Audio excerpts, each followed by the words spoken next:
સાથે છે સંજય, અમદાવાદમાં કયા કેસો સૌથી વધારે આવી રહ્યા છે, દર્દીઓનું શું કહેવું છે અને ડોક્ટરો શું માની રહ્યા છે?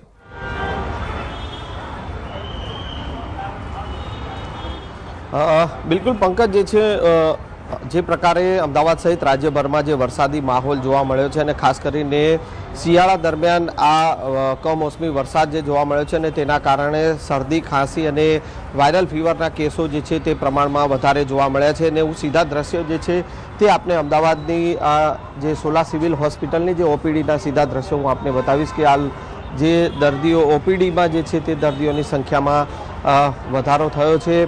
દિવાળી આસપાસ જે 13,000ની આસપાસ જે દિવાળી દરમિયાન કે ઓપીડીની સંખ્યા હતી પ્રમાણમાં જે છે અત્યારે વધારે દર્દીઓની સંખ્યા જે છે તે જોવા મળી રહી છે. અને જે પ્રકારે કમોસમી વરસાદ જે છે તેના કારણે વાયરલ ફીવર અને શરદી, ખાંસી અને તાવના જે કેસો જોવા મળ્યા છે. સાથે સાથે વરસાદી વાતાવરણના કારણે ડેન્ગ્યુ, મેલેરિયા અને મચ્છરજન્ય જે રોગચાળો જે છે તે પણ પ્રમાણમાં જે છે તે વધારે કેસો જે છે જોવા મળ્યા છે. અને અત્યારે આપ જે જોઈ શકો છો કે આ અમદાવાદ સોલા સિવિલ હોસ્પિટલની ઓપીડીના જે કેસ બારી જે છે ત્યાં કેસ કઢાવવા માટે દર્દીઓની લાઈન લાગેલી છે અને મોટી સંખ્યામાં જે છે દર્દીઓ અહીંયા જે છે તે સારવાર માટે આવતા હોય છે અને એ પ્રમાણમાં અત્યારે દર્દીઓની સંખ્યામાં વધારો જોવા મળ્યો છે. જે પ્રકારનું વાતાવરણ અત્યારે જોવા મળ્યું છે અને તેના કારણે શિયાળા અને જે છે કમોસમી વરસાદ એટલે કે ભેજવાળું વાતાવરણ છે અને તેના કારણે ઠંડી અને જે વરસાદી વાતાવરણ બંને ઋતુનો અનુભવ થઈ રહ્યો છે અને તેના કારણે પ્રમાણમાં વધારે કેસો જે છે તે શરદી, ખાંસી અને તાવના જોવા મળી રહ્યા છે. ખાસ કરીને ડૉક્ટરોની વાત કરીએ તો ડૉક્ટરો જે છે તે શરદી, ખાંસી અને જો તાવની જો સમસ્યા હોય તો તાત્કાલિક જે છે તે ડૉક્ટરની સારવાર આપવાની સલાહ જે છે ડૉક્ટરની સારવાર લેવાની સલાહ જે તબીબો આપતા હોય છે. અને કોઈપણ પ્રકારની જે છે તે દવાની દુકાનથી લેવાની જગ્યાએ નિદાન જે છે ડૉક્ટર પાસેથી જે ચોક્કસ નિદાન મળી રહે તે પ્રકારની સલાહ જે તબીબો આપતા હોય છે. અને એ પ્રમાણે અત્યારે દર્દીઓ જે પ્રમાણમાં વધારે જોવા મળી રહ્યા છે. શરદી, ખાંસી અને તાવના વાયરલ ફીવરના કેસો પ્રમાણમાં, ઉધરસના જે છે કેસો જે જોવા મળ્યા છે અને તેના કારણે સમસ્યા જે છે તે ડબલ ઋતુના કારણે દર્દીઓને આ સમસ્યા નડી રહી છે. જી સંજય, આપ મારી સાથે જોડાયેલા રહેશો. કીર્તિશ, ડોક્ટર શું કહી રહ્યા છે હોસ્પિટલના, આ સમયમાં શું કાળજી લેવી જોઈએ જેથી રોગચાળાનો ભોગ ન બની શકીએ?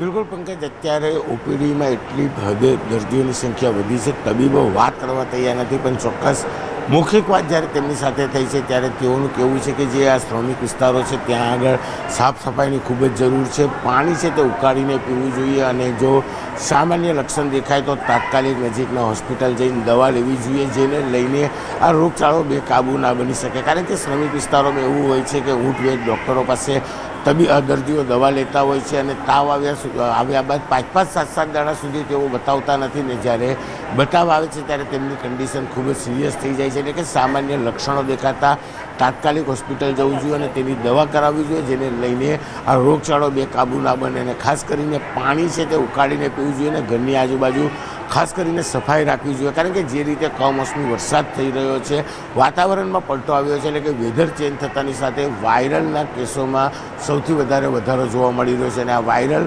ઇન્ફેક્શન સૌથી વધારે નાના બાળકોમાં જોવા મળી રહ્યું છે. પણ જેને લઈને ચોક્કસ દર્દીઓ ખૂબ જ તકેદારી રાખવાની જરૂર છે તેવું તબીબોનું કેવું છે. જી કીર્તિશ, આભાર જોડાવા માટે. અને સંજય, આપનો પણ આભાર અમદાવાદથી જોડાવા માટે.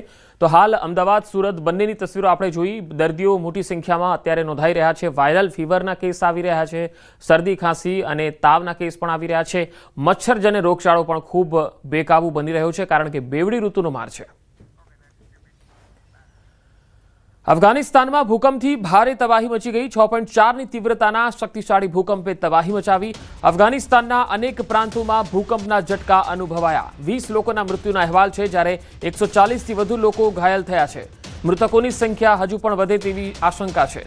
ભૂકંપનું કેન્દ્રબિંદુ સમનગાન પ્રાંતમાં મઝારે શરીફથી શહેરથી 51 કિલોમીટર અને ખલ્મ શહેરથી 23 કિલોમીટર દૂર નોંધાયું હતું.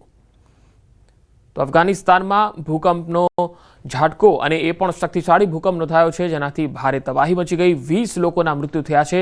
આની તીવ્રતા 6.4ની નોંધાઈ છે, જેના કારણે આ શક્તિશાળી ભૂકંપ મનાય છે અને તેના કારણે ઘણા લોકોને નુકસાન થયું છે. અનેક ઇમારતો ધ્વસ્ત થઈ ગઈ છે, તિરાડો પડી ગઈ છે ઘણા મકાનોમાં અને ઘણા લોકો જે છે એ ઇમારતની નીચે દટાયા પણ છે અને તેના કારણે 20 લોકો મૃત્યુ પામ્યા છે, અનેક લોકો ઘાયલ થયા છે. મૃતક આંક વધી શકે છે. જૂનાગઢમાં ગિરનારની પ્રતિકાત્મક પરિક્રમા પૂરી થઈ ગઈ. સાધુ સંતોએ આ પરિક્રમા પૂરી કરી હતી. પરંપરા જાળવવા સાધુ સંતો દ્વારા પરિક્રમા કરવામાં આવી. સાધુ સંતોએ કરેલી પરિક્રમાનું પુણ્ય શ્રદ્ધાળુઓને અર્પણ કરાયું. જોકે પરિક્રમા સમયે સાધુ સંતોને પણ જોખમી રસ્તાઓનો સામનો કરવો પડ્યો, છતાંય તેઓએ 36 કિલોમીટરની પરિક્રમા 12 કલાકમાં પૂરી કરી. કમોસમી વરસાદને કારણે ગિરનાર લીલી પરિક્રમાનો રૂટ ધોવાઈ જતા તંત્રએ આ વર્ષે સામાન્ય લોકો માટે પરિક્રમા રદ રાખવાનો નિર્ણય કર્યો હતો. મુશ્કેલી તો ઘણી જ હતી, કારણ કે અમે ગયા પછી થોડું જ હાલ્યા પછી લગભગ 15 મિનિટ હાલ્યા પછી તરત જ વરસાદ શરૂ થયો અને વરસાદ શરૂ થયો એટલે લગભગ બધા જ પરિક્રમાઓ પલળ્યા, કારણ કે સાથે કંઈ લઈ ગયા નહોતા એટલે. અને એ વખતે અમે અનુભવ્યું કે એ કીચડ, એ ગારો, એ પાણીથી ધોવાયેલા રસ્તાઓ, એમાં જો કોઈ વયોવૃદ્ધ વ્યક્તિ, કોઈ બાળક અથવા તો કોઈ બીમાર વ્યક્તિ જો અંદર ગયો હોત તો ખરેખર મુશ્કેલી ચોક્કસ પડત. જ્યાં પગથિયા બનેલા છે એના ઉપર લીલ જામેલો છે એટલે ત્યાં પણ પગ મૂકે તો લપસી જવાય છે. એટલે કઠિન પરિસ્થિતિ છે. તંત્રે જે નિર્ણય લીધો એ ખરેખર આવકાર્ય છે. દુઃખ તો ચોક્કસ છે કે પરિક્રમા નથી કરી શક્યા. વર્ષ 2026-27ના બજેટ માટે અમદાવાદ મહાનગરપાલિકાએ પ્રજાજનો પાસેથી સૂચનો મંગાવ્યા, જેને લઈને વિપક્ષ નેતા શહેજાદ ખાન પઠાણે દાવો કર્યો કે સત્તાધીશો દ્વારા મંજૂર કરાયેલા અનેક કામો હજુ સુધી અમલ થઈ શક્યા નથી અને સૂચનો ફક્ત દેખાડા પૂરતા લેવામાં આવે છે. દર વર્ષે કરોડો રૂપિયા વાપર્યા વગર રિવાઇઝ કરવામાં આવે છે. તો વિપક્ષના આક્ષેપોને સત્તાધીશોએ પાયા વિહોણા ગણાવ્યા. એએમસીની સ્ટેન્ડિંગ કમિટીના ચેરમેને કહ્યું કે વિપક્ષ માત્ર આરોપ કરવામાં માને છે, બજેટના સૂચનોનો અમલ થયા જ છે. ચાલુ વર્ષના બજેટના 85% કામ પૂરા થઈ ગયા છે, અન્ય કામો હાલ પ્રગતિમાં છે.